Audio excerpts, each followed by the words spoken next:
I think parents have to grab their child, give them a hug, and say, I want you to say this. We are safe. I am safe. We are safe.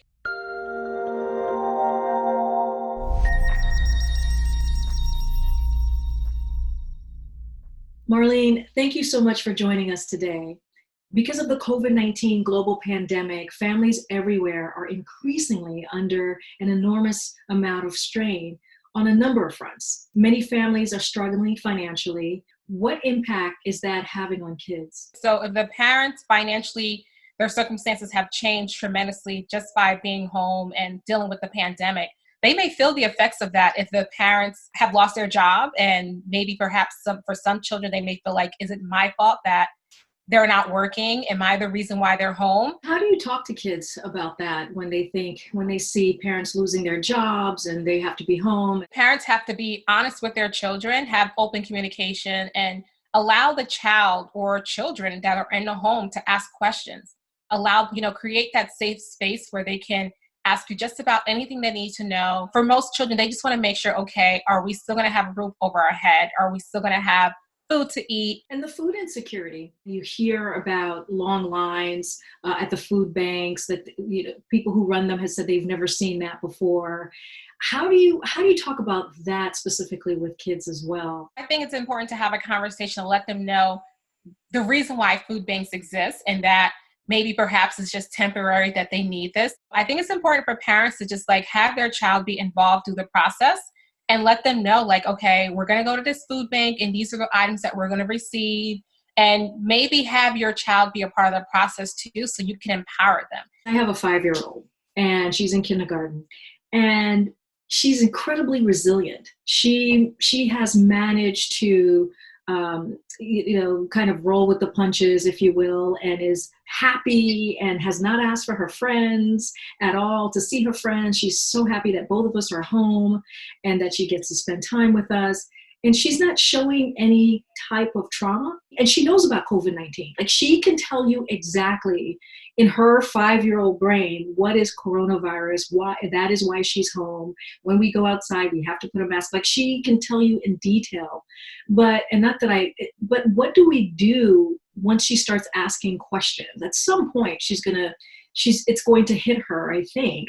I assume. She seems like she's doing a great job. And for you, it seems like you may be curious, why is my daughter this way? And she's not panicking yet. There's this other approach I think parents aren't thinking about when we're talking about Black girls, brown and Black girls, is that oftentimes when they're in the academic setting, they're being adultified by adults as young as 5 years old.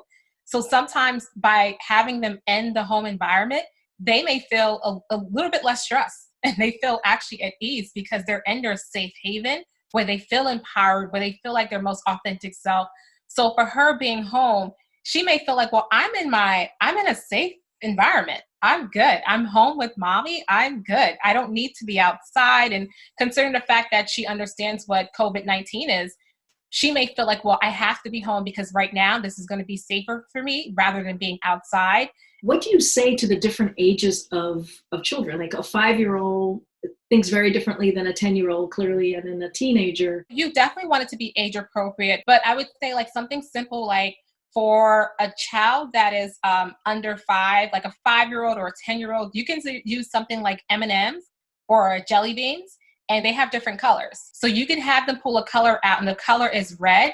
You can ask them, okay, in the past week, have you been angry about something regarding COVID-19? Pull out the yellow one. Have you been happy about something that has happened while we've been home practicing social distancing?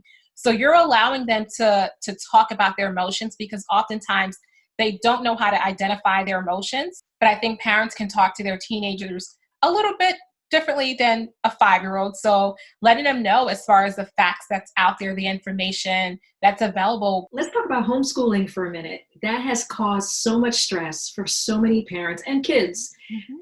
How do you build boundaries and balance? So first thing I want to tell parents is that have some grace. Give yourself some grace, because I think sometimes people can be too hard on themselves.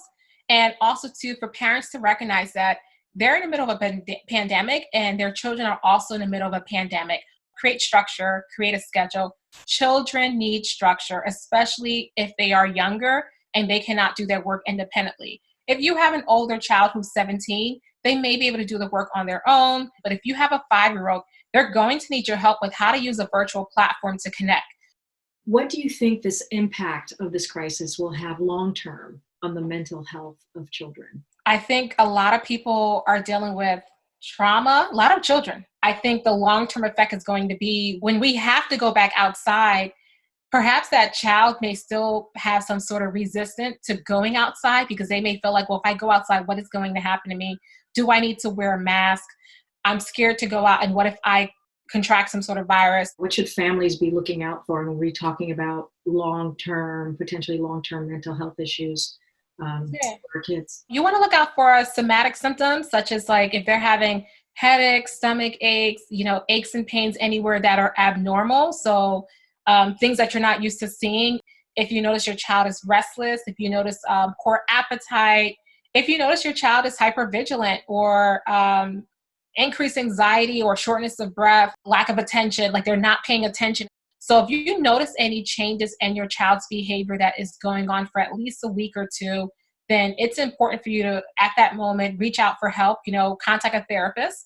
If you could tell all the parents out there to do or say one thing to their kids during this time, what would it be?